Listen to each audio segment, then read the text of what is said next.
오늘의 말씀은 사사기 16장 18절에서 22절 말씀입니다.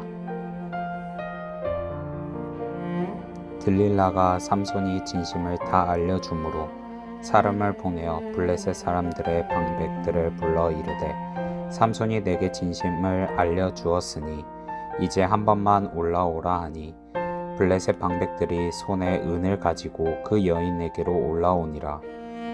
들릴라가 삼손에게 자기 무릎을 베고 자게 하고 사람을 불러 그의 머리털 7가락을 밀고 괴롭게 하여 본즉 그의 힘이 없어졌더라. 들릴라가 이르되 삼손이여 블레셋 사람이 당신에게 들이닥쳤느니라 하니 삼손이 잠을 깨며 이르기를 내가 전과 같이 나가서 몸을 떨치리라 하였으나 여호와께서 이미 자기를 떠나신 줄을 깨닫지 못하였더라. 블레셋 사람들이 그를 붙잡아 그의 눈을 빼고 끌고 가사에 내려가 놋줄을 메고 그에게 옥에서 맷돌을 돌리게 하였더라. 그의 머리털이 밀린 후에 다시 자라나기 시작하니라. 아멘. 오늘은 10월 6일 수요일입니다. 오늘은 사사기 16장 18절에서 22절까지 말씀을 같이 묵상하고자 합니다. 우리는 다 하나님의 자녀입니다. 그리고 우리 모두에게 하나님은 은혜를 골고루 다 나누어 주셨어요. 은사를 다 주셨다는 이야기예요. 그러나 내게만 허락하신 은사도 있고 내게만 허락하신 은사와 축복, 은혜와 축복이 있다는 사실을 알아야 하는 것입니다. 그러므로 내게 주신 은혜와 축복을 잘 발견하는 것도 중요한 일이고 그리고 그 발견한 것을 잃어버리지 않도록 잘 간직하는 것도 중요한 일이라고 할 것입니다. 오늘 본문은 삼손에게 하나님이 아름다운 직분을 주시고 그리고 큰 힘을 그에게 주셨음에도 불구하고 모든 것을 잃어버리는 장면이 성경에 나옵니다. 삼손은 자신에게 주신 직분과 은사를 바르게 사용하지 못하였어요. 하나님이 주신 힘을 자신의 욕망과 복수를 위해서 사용하였고 결국 블레셋 땅에서 드릴라를 만나 모든 하나님의 축복을 잃어버리게 되는 것입니다. 이제 18절 말씀을 보십시오.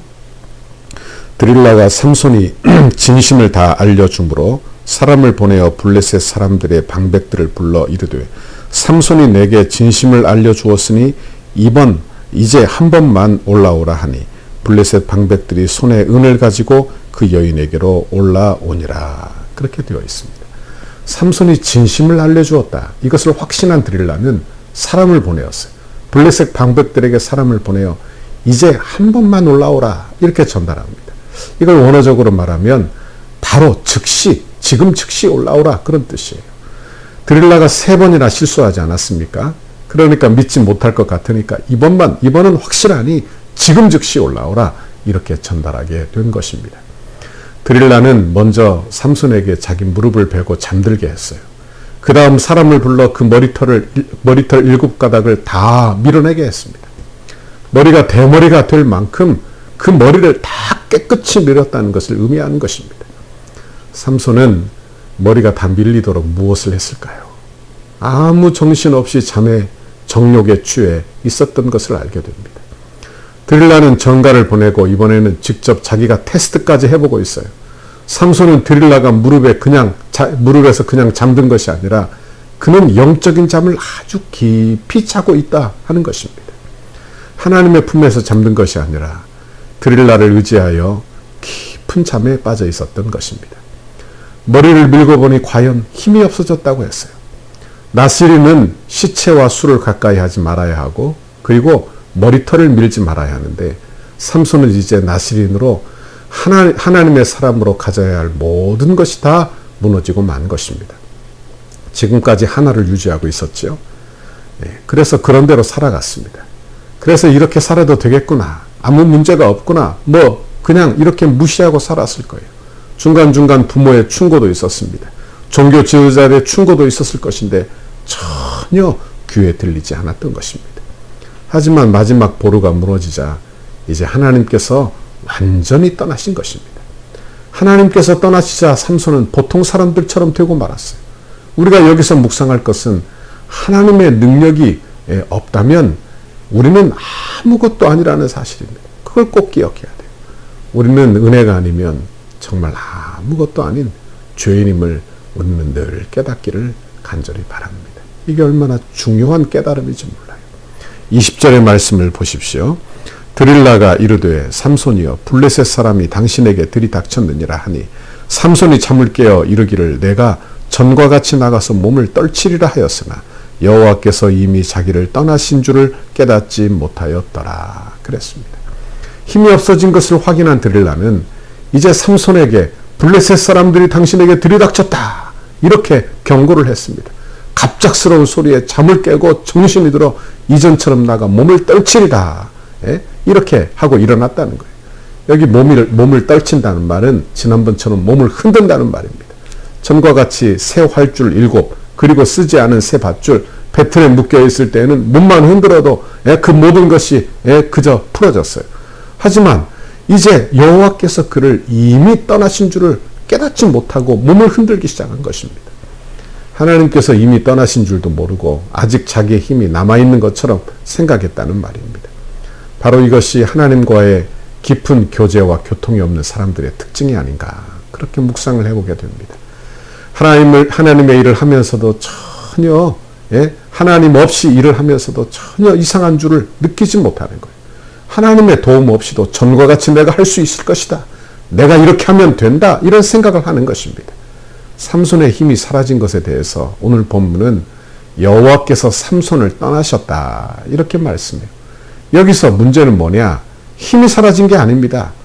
힘이 사라진 것이 문제가 아니에요. 능력이 없어진 게 문제가 아니라 여호와께서 떠나신 것, 그것이 그에게 문제인 것입니다. 우리 성도들에게도 마찬가지예요. 가장 절박한 상황, 이런 절망적인 상황은 내 능력이 사라진 게 아니라 내 삶에 하나님의 임재가 사라진 게 아니냐. 이것을 우리가 깨달아 할 수 있기를 바랍니다. 성도에게 어떤 능력이 중요한 게 아니라 하나님과의 관계가 훨씬 더 중요함을 우리는 깨달아 알 수 있기를 바랍니다. 21절 블레셋 사람들이 그를 잡아 그의 눈을 빼고 끌고 가사에 내려가 놋줄로 매고 그에게 옥에서 맷돌을 돌리게 하였더라. 그래요. 삼손의 힘이 빼앗겨 버렸어요. 삼손은 두려워하던 사람들이 이제 삼손을 잡아 조롱하기 시작합니다. 삼손에게 능력이 사라진 것을 알자 벌벌 떨던 블레셋 사람들이 그를 잡아 삼손의 눈을 빼버렸습니다. 그리고 가사에 끌고 내려가는 거예요. 가사가 어떤 곳입니까? 가사에서 그는 밤중에 문짝, 그 성문의 문짝을 뗐고 문설주를 뽑았고 그리고 분빗장을 빼어 헤브론 앞산 꼭대기에 내다 버린 그런 경험이 있는 곳이 가사예요. 블레셋 사람들은 그날의 치욕을 기억하고 있는 거예요. 그리고 그 치욕을 삼손의 눈을 빼버림으로 말미암아 되갚아주고 있는 것입니다. 그리고 이제 놋줄에 묶였어요. 맷돌을 돌리는 신세가 되고 만 것입니다. 고대에는 맷돌이 2가지가 있다고 합니다. 하나는 소와 같은 짐승이 돌리는 연자맷돌, 둘째는 여인들이 무릎 사이에서 돌리고 있는 그런 작은 맷돌이라고 합니다. 그런데 어떤 학자는 아주 재밌는 의견을 내놨어요. 삼손의 눈이 빠지고 힘이 사라졌으니 노예나 짐승처럼 짐승이 돌리는 연자맷돌을 돌린 게 아니라 여인들이 돌리는 작은 맷돌을 돌렸을 것이다. 이렇게 해석을 해놓은 것입니다. 그러니 이렇게 힘센 장사였던 삼손이 얼마나 멸시를 당했는지 알게 되죠. 가사에서 성문을 떼어버렸어요. 문설주를 뽑아내서 단숨에 어깨에 짊어지고 산 꼭대기에 올라가 집어던진 그 사람이 이제는 여인들이나 돌리는 작은 맷돌, 그것을 돌리면서 힘겨워한다. 그것을 보고 사람들이 얼마나 조롱을 했을 것인지 생각을 해보게 되는 것입니다. 주의 성도들이 이 땅에서 하나님의 자녀로서의 빛과 소금의 역할을 감당하지 못한다면, 그 역할을 잃어버리고 만다면 이렇게 성도들이 이 세상의 조롱거리가 될 수 있음을 우리는 늘 기억해야 합니다. 소금의 맛을 잃으면 무엇에 쓰겠어요? 길거리에 벌려 사람들의 발에 밟힐 뿐이라고 말씀하셨습니다. 삼손은 은혜를 헛되게 한 사람이에요. 그리고 조롱거리가 되고 만 거예요. 우리는 하나님의 은혜를 늘 기억하며 살기를 바랍니다. 은혜를 헛되이 여겨서는 안 되는 거예요. 그런데 조롱의 시간이 지난 후에 22절에 보니까 그의 머리털이 밀린 후에 다시 자라기 시작했다고 말씀합니다. 이 말씀은 하나님의 백성은 결코 망하지 않는다는 말씀이 되기도 하는 것입니다. 삼손은 은혜를 헛되이 여겨 조롱거리가 되었지만 하나님은 다시 한번 그에게 기회를 주시고 소망을 주시는 좋으신 하나님이시라는 사실입니다. 하나님 우리에게도 늘 이렇게 기회를 주시는 분이십니다. 아멘. 우리를 단련하시고 훈련하시지만 아주 망하게 하지 아니하시고 우리에게 회개할 기회를 날마다 공급하시는 거예요. 그러므로 우리가 해야 될 일이 뭐냐? 그것은 주님께 늘 돌이키는 것입니다. 잘 돌이키는 거예요. 여러분 원하기는 저와 여러분은 주님이 우리에게 사인 주실 때마다 날마다 주님께로 잘 돌이키는 저와 여러분의 오늘 하루가 되기를 바랍니다. 하나님께서는 얼마든지 우리를 다시 시작하게 하실 수 있는 분이에요. 우리가 정말 하나님의 언약 백성이라면 하나님께서는 우리가 아무리 어려운 상황이라 하더라도 우리를 회복시켜 주시는 분이 나의 하나님이에요. 은혜를 부어주시는 분이다. 여러분 그러므로 그 은혜의 주님을 저와 여러분이 늘 바라볼 수 있기를 간절히 바랍니다. 대부분의 학자들은 머리가 다시 자라나는 것을 삼손이 하나님과의 관계를 회복한 것으로 해석하기도 합니다. 조금 무리된 그런 해석이라고 보는 경우도 있는데요. 저는 그렇게 여기지 않습니다. 왜냐하면 28절에 보니까 그가 하나님께 부르짖는 기도의 장면이 나와요. 그걸 보면 삼손이 조롱의 순간에 이 고통의 순간에 회개하였을 것이다. 그리고 돌이켜 하나님과의 관계를 회복한 것이 분명하다. 그렇게 보는 것입니다. 그리고 그의 머리가 자라는 거예요. 여러분 보십시오. 실패 중에서라도 회복을 주시는 분이 나의 구주, 나의 하나님이신 줄 믿습니다. 여러분 실패한 경험이 있습니까? 혹시 지금 실패하고 살고 있습니까? 내 신앙생활이 걸려 넘어진 분이 계십니까? 그러면 회복하시는 주님을 바라보시기를 바랍니다. 삼손 같은 사람도 하나님이 회복시켜 쓰시는 거예요. 여러분 그러므로 우리도 머리를 자라게 하시는 하나님, 회복시켜 주시는 하나님, 그 하나님을 오늘도 소망하며 주를 바라보는 저와 여러분의 오늘 하루가 되기를 바랍니다. 오늘도 용기를 내십시오. 돌이켜 회개합시다. 돌이켜 주께로 향합시다. 하나님께서 은혜 주시고 삼손을 회복시키신 것처럼 여러분도 회복을 주실 줄 믿습니다. 기도하겠습니다. 하나님 아버지 고맙고 감사합니다. 오늘 하나님의 귀한 말씀 우리에게 들려주시며 삼손과 같이 처절하게 실패한 사람도 회복의 은혜를 주시는 내 아버지를 보게 하셔서 감사합니다. 하나님, 우리는 하나님 겸손하여 주를 의지하고 하나님 또한 좌절했을지라도 회복의 주님을 바라보며 하나님 늘 주께로 돌이키기를 잘하는 믿음의 사람이 우리 모두가 되게 하옵소서. 오늘 하루도 힘을 주세요. 용기를 주세요. 그래서 담대하게 믿음으로 살아내는 믿음의 사람 주의 성도들이 다 되도록 복을 내려 주옵소서. 감사합니다. 예수님 이름으로 기도하옵나이다. 아멘. 우리 교회를 향한 주님의 뜻을 이루소서. 성전 건축을 위한 100대 기도문 함께 읽고 기도하시겠습니다. 오늘은 수요일 하나 되는 건축 과정을 위하여 나눠드린 책자 13페이지입니다. 설계를 통하여 표현된 상징성, 기능성, 경고성, 미래성이 은혜롭게 건축되어 덕소교회의 건축이 이 시대를 대표하는 건축이 되게 하옵소서. 하나님께서 지혜를 주시고 재능을 주셔서 설계사의 도면 그대로 정확하고 세밀하게 시공되게 하옵소서.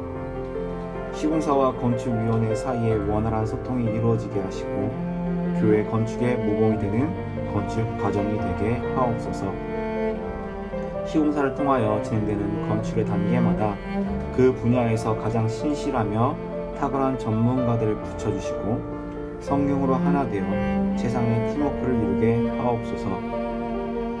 처음부터 끝까지 모든 과정에 하나님의 인도하심을 받는 시공사가 되게 하시고 한치의 어긋남과 흐트러짐이 없이 완벽하고 튼실한 건축 과정이 되게 하옵소서. 부살렐과 오홀리압처럼 정직하고 신실한 마음으로 공교한 기술과 예술성, 안정성으로 섬기는 건축 시공사가 되게 하옵소서. 세밀한 시공을 통하여 성전 건축이 덕소와 남양주를 대표하는 명품 건축이 되게 하시고 한국 건축의 새로운 모델이 되게 하옵소서.